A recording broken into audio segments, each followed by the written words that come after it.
Honeymoon থেকে আসার পরের দিন ওর ফোনে একটা ভিডিও কল এলো। তার সাথে সাথে এলো একটা মেসেজ। তাতে লেখা ছিল 5 লক্ষ টাকা দিতে হবে, না হলে ভিডিওটা ইন্টারনেটে ছেড়ে দেব।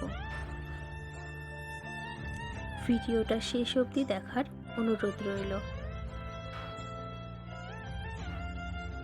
মেয়েটির নাম পায়েল আর ছেলেটির নাম রাজকুমার। পায়েল আর রাজকুমার একই অফিসে কাজ করত। পায়েল যেহেতু উঁচু পোস্টে ছিল, তাই রাজকুমার ওকে ম্যাডাম বলে ডাকত। পায়েল ছিল দেখতে খুব মিষ্টি, তাই পায়েলের দিকে অনেকেরই নজর ছিল। পায়েলের অফিসের বস বিবাহিত, তবুও পায়েলকে একদিন প্রপোজ করলো। পায়েলের বাড়ি থেকে ওর বিয়ের জন্য খুব চাপ দিচ্ছিল,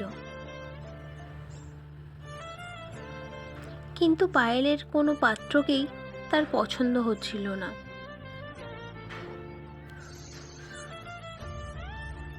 তারপরে পায়েলের একটু একটু করে রাজকুমারকে পছন্দ করতে শুরু করলো। পায়েল আর রাজকুমারকে না জানিয়ে পায়েলের বাবাকে গিয়ে বলল, আমি একজনকে মনে মনে পছন্দ করি, সে আমাদের অফিসেই কাজ করে। পরের দিন সকালে পায়েলের বাবা পায়েলের কাছ থেকে ঠিকানা নিয়ে রাজকুমারের বাড়িতে যায়। গিয়ে রাজকুমারের বাবার সাথে সব কিছু নিয়ে আলোচনা করে।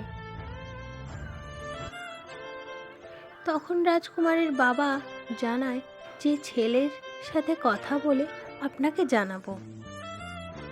রাজকুমারও পায়েলকে মনে মনে খুবই পছন্দ করত, সেটা রাজকুমারকে জানতো না। পায়েলের সাথে রাজকুমারের বিয়ের কথা শুনেই রাজকুমার রাজি হয়ে যায়।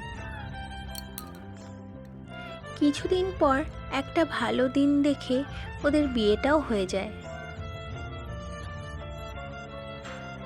বিয়ের কিছুদিন পর ওরা ঠিক করে হানিমুনে যাবে দীঘাতে,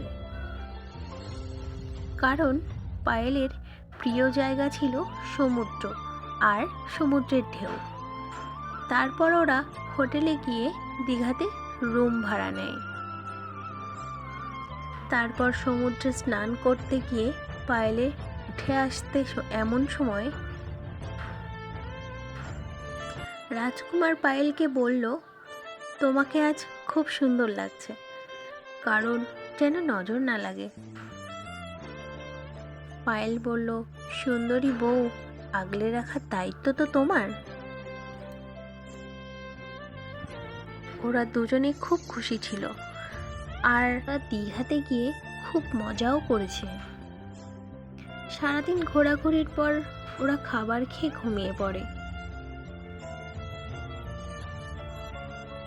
মাঝরাতে রাজকুমার পায়েলকে বলে, আমরা কি এখানে ঘুমাতে এসেছি? তারপর রাজকুমার সারা রাত পায়েলকে নিয়ে খুব এনজয় করলো। ওরা বুঝতেও পারেনি এটা ওদের সর্বনাশের কারণ হয়ে দাঁড়াবে।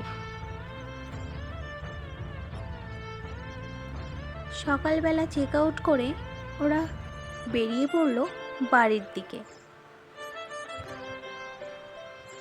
সেদিন রাতে রাজকুমার ফোনে একটা ভিডিও এলো।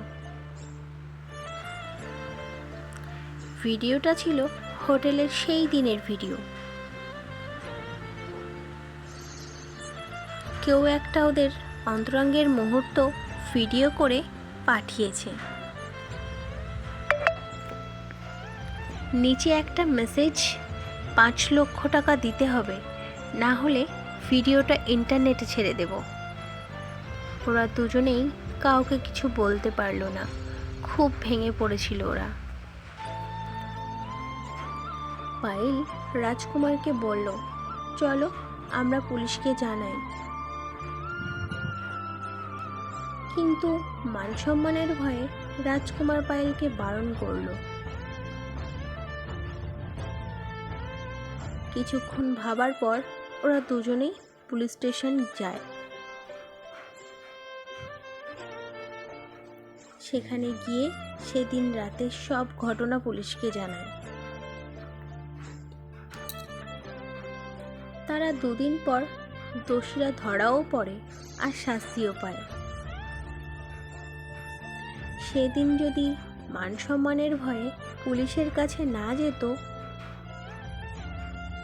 তাহলে হয়তো আজ সমাজের সামনে ওরা মুখ দেখাতেই পারত না।